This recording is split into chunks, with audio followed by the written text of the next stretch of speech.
फिर इन्होंने बोला कि जो जो हिंदू नेशनलिस्ट लोग हैं वो अपनी क्या कहते हैं अपनी स्वर्ड्स वगैरह जो अपनी तलवारें होती हैं सारे के सारे ये सारे लेके निकले आते हैं और सब का नरसंहार कर देते हैं सारे मुसलमानों का जो भी प्रोटेस्ट कर रहा होता है गाज़ा के ख़िलाफ़ और जो भी एक तरीके से उस कम्युनिटी को प्रमोट कर रहा होता है मुस्लिम कम्युनिटी को। तो उसमें हिंदू नेशनलिस्ट लोग आ जाते हैं उनकी आवाज़ दबाने के लिए। ठीक है, पर होता एक्चुअली में उल्टा है। ठीक है, आप कोई भी कितने भी प्रोटेस्ट देख लो, जितने भी प्रोटेस्ट होते हैं, जितने भी हमारे हिंदू फेस्टिवल्स होते हैं, उसमें यही कम्युनिटी होती है जो कि या तो ये लोग थूक फेंकेंगे या तो ये अंडे फेंकेंगे। ठीक है, फिलहाल अभी गणेश चतुर्थी पे भी हम लोगों ने देखा। ठीक है, वहाँ पे भी इन्होंने बहुत सारे बुरे कांड करे, मूर्ति पे भी। ठीक है, वो सारी की सारी चीज़ें ऑनलाइन अवेलेबल हैं। So you can just go around, lynching people, and you have mobs with swords come out and say Muslims should be killed, women should be इन जैसे लोगों का जो लोग ये जो लेफ्ट इकोसिस्टम है, ये लोग लेफ्टिस्ट एक डीप स्टेट के लोग हैं, इन लोगों का ये एक कॉन्सेप्ट है इनका कि मतलब हमको ये लोग इंडिया के खिलाफ ही नहीं है। मतलब इनका ये नहीं कि इंडिया एक गोल है इनका। इनका गोल होता है कि जितनी भी अच्छी चीज़ें हो रही हैं भारत के अंदर, जितनी भी अच्छी चीज़ें हो रही हैं अमेरिका के अंदर, इन्होंने तो अमेरिका के बारे में तक बोल दिया। आप सोच के देखो, मैं आपको एक क्लिप दिखाऊंगा, आप ये देखो कि आप इसमें इन्होंने अमेरिका के बारे में बोल दिया कि अमेरिका की मिलिट्री के खिलाफ इतना तगड़ा क्रेज़ है लोगों के अंदर अमेरिका में, और अमेरिका कितने वॉर को खा गया, कितने लोगों को खा गया, कितने देशों को खा गया, वो सारी चीज़ें। तो अच्छी चीज़ें किसी भी देश की हों, इनसे नहीं सही जाती। to watch some kind of sport like baseball or football or something. It's a terrifying experience, watching those planes and the nationalism and the veterans being pulled out. And this is a country that has lived on war and eaten war and drunk war and sold war all the time. So it's not as if suddenly something new is happening here. Maybe the rhetoric is more ugly, but it's always been. ठीक है, अब उसके बाद में उन्होंने एक चीज़ पे और बात करी कि जो मोदी जी हैं वो अपनी ग्रिप को थोड़ा सा उनकी ढीली हो गई है ग्रिप, जस्ट बिकॉज कि वो थोड़ा सा पिछले इलेक्शंस में थोड़ा सा कम वोट आए उनके। दिल्ली में जो हुआ सिस्टम, तो टारगेट जिस तरीके से था पर उस तरीके से टारगेट वो मैट नहीं हो पाया, पर still BJP won election in New Delhi, capital of India. तो मुझे लगता है कि मतलब ऐसे तो बहुत सारे स्टेट हैं जहाँ पे बीजेपी की सरकार नहीं है, काफ़ी दशकों से नहीं, मुझे लगता है सिंस 1947 से नहीं है बीजेपी की सरकार आज तक उन स्टेट्स में, majorly southern parts of India. तो आपका ये बोलना कि he is losing his grip and people are standing against him, वो तो 2014 से हो रहा है। और मुझे लगता नहीं है मतलब ये 2014 से हो रहा है, मुझे लगता है ये बहुत पहले से हो रहा है। साबरमती जो एक्सप्रेस में जो कांड हुआ था वो जब से हो रहा है मोदी साहब के खिलाफ। तो ठीक है, मोदी जी के खिलाफ तो ये सारे के सारे लेफ्ट इकोसिस्टम, योगी जी के खिलाफ तो ये सारे के सारे left ecosystem. In the last election, for a bully and a megalomaniac like Modi to have not got a majority, Yes, he lost his majority. has broken him in some ways. उसके बाद में इन्होंने एक चीज़ पे और बोला कि next slides पे भी, ठीक है, जो माओवादी लोग हैं, तो उन्होंने बोला कि मैं जाती थी उनसे जंगलों में मिलने के लिए और मुझे पता है कि वो लोग कितना डर महसूस करते हैं। उनको ये नहीं पता होता कि आज हम जहाँ पे रह रहे हैं जंगल में कैंप बना के, मुझे तो आज उनको नहीं पता कि मतलब कल का सवेरा देख भी पाएंगे कि नहीं देख पाएंगे, कल जी भी पाएंगे कि नहीं जी पाएंगे। तो यार सीधी सी बात है, फिर आप क्यों सपोर्ट करते हो नेक्स्ट स्लाइड्स को? आप क्यों बुलाते हो अमेरिकन्स को कि वो ट्रेन करें नेक्स्ट स्लाइड्स को? ठीक है, आप वीडियो देख लो, काम है मणिपुर में वीडियो देख लो, बहुत सारी चीज़ें हैं, बहुत सारा प्रूफ एविडेंस है कि बाहर के लोग आके उनको हथियार दे रहे हैं और एक तरीके से डिसेंट्रलाइज करने की कोशिश हो रही है जितने भी ये ईस्टर्न पार्ट्स हैं भारत के। ठीक है, पर इन चीज़ों पे नहीं बोलेंगे क्योंकि ऑफकोर्स सी बात है, जैसे कि मैंने बोला कि जैसे कि कुत्ते की जो पूंछ होती है वो टेढ़ी होती है, जितने भी आप पकड़ के रखो उसको, बांध के रखो, वो तब तक ही रहेगी सीधी। ठीक है, जैसे कि द मोमेंट यू आप छोड़ दोगे उसको, उसकी पूंछ को, तो वो फिर से वही हो जाएगी। तो उनका भी सिस्टम, इन जैसे लोगों का भी सिस्टम यही है।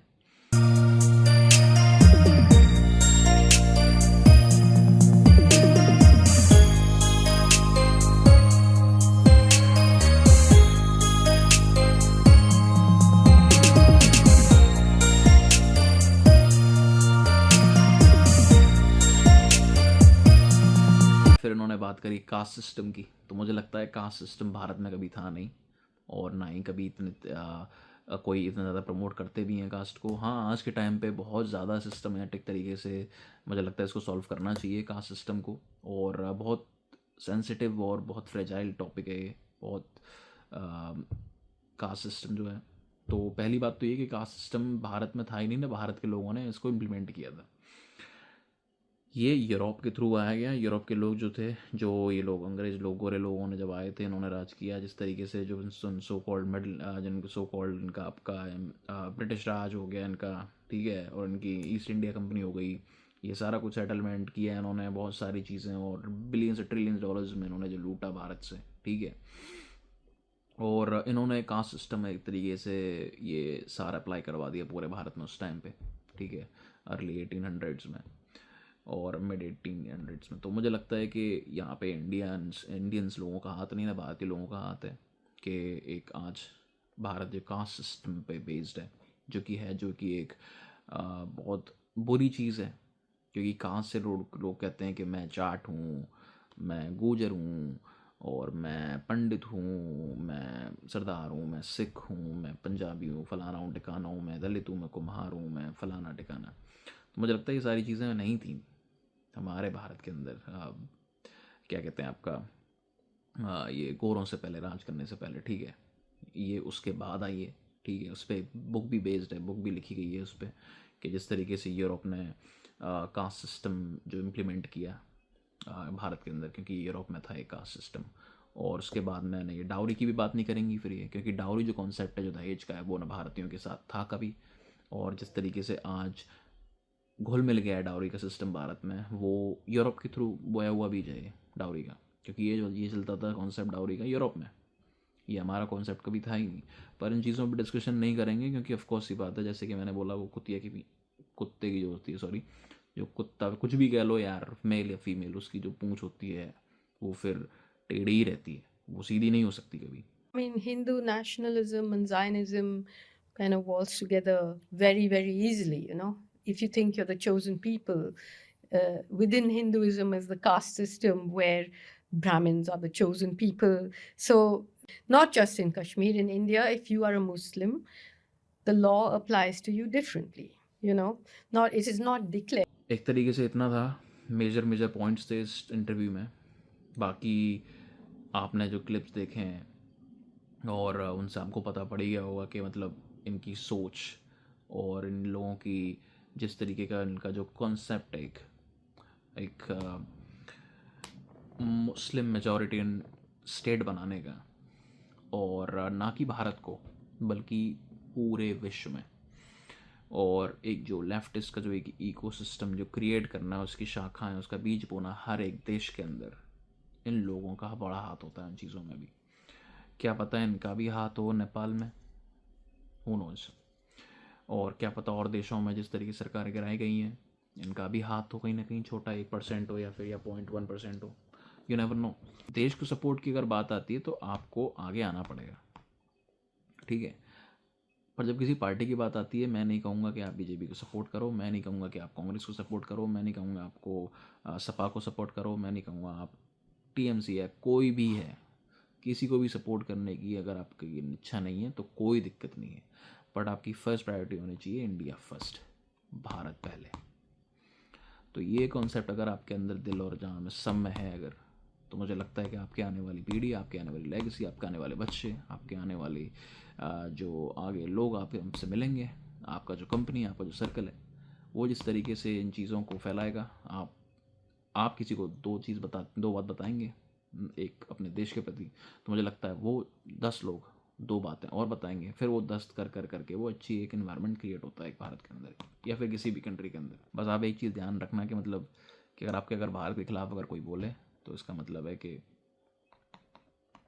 ये गलत है, वो नहीं सहा जाएगा, क्योंकि इसी भारत ने हमको जन्म दिया है, इसी भारत ने हमको सब कुछ दिया है। तो आई एम श्योर कि कुछ चीज़ें मतलब जो मैंने बोली हैं वो उन चीज़ों का थोड़ा सा पॉजिटिव इम्पैक्ट पड़ेगा, चाहे भली एक इंसान पे पड़े, पर स्टिल वहाँ पे इस चीज़ की जीत होगी कि हाँ, एक नेशनलिज्म का एक फ्लैग है वो आज भी लहरा रहा है भारत के अंदर, और वो हमेशा लहराता रहेगा, चाहे भले एक जलती ज्योत की तरह हो।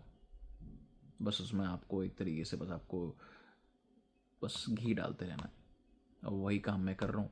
आपको इन दोनों के इंटरव्यूज़ आपको ऑनलाइन मिल जाएंगे, मेहदी हसन के और अरुंधति रॉय के 2 इंटरव्यूज़ जहाँ तक मैंने देखे हैं, एक 2020 में और एक फ़िलहाल अभी 2 हफ्ते पहले आया है। इन दोनों इंटरव्यूज़ को देखने के बाद में आपकी सोच क्या कहती है आप मुझे बताना कमेंट्स में।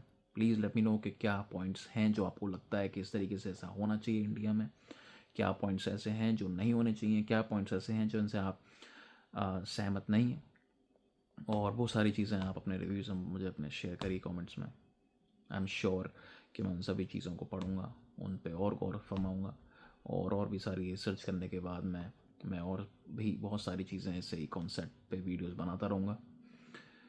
All I need is your support, so I humble request you to please share this message along with your circle. At least 2 चीज़ें आप अपने भारत के लिए आप कुछ करने के लिए एक आपका एक थॉट प्रोसेस होना चाहिए। अगर आप वो 2 चीज़ अगर किसी को बोलेंगे तो आई एम श्योर कि वो बंदा 3 से 5 लोग तो बोलेगा, तो धीरे धीरे will continue our head count and will continue our this journey towards विकसित भारत। वीडियो को आपको पसंद आई तो प्लीज़ लाइक करें, कमेंट करें, शेयर करें अपने फैमिली सर्कल में भी, दोस्तों में भी, और चैनल को सब्सक्राइब करें प्लीज़। बहुत बहुत धन्यवाद आपका। जय Hind. I literally love you for this. Thank you all for supporting.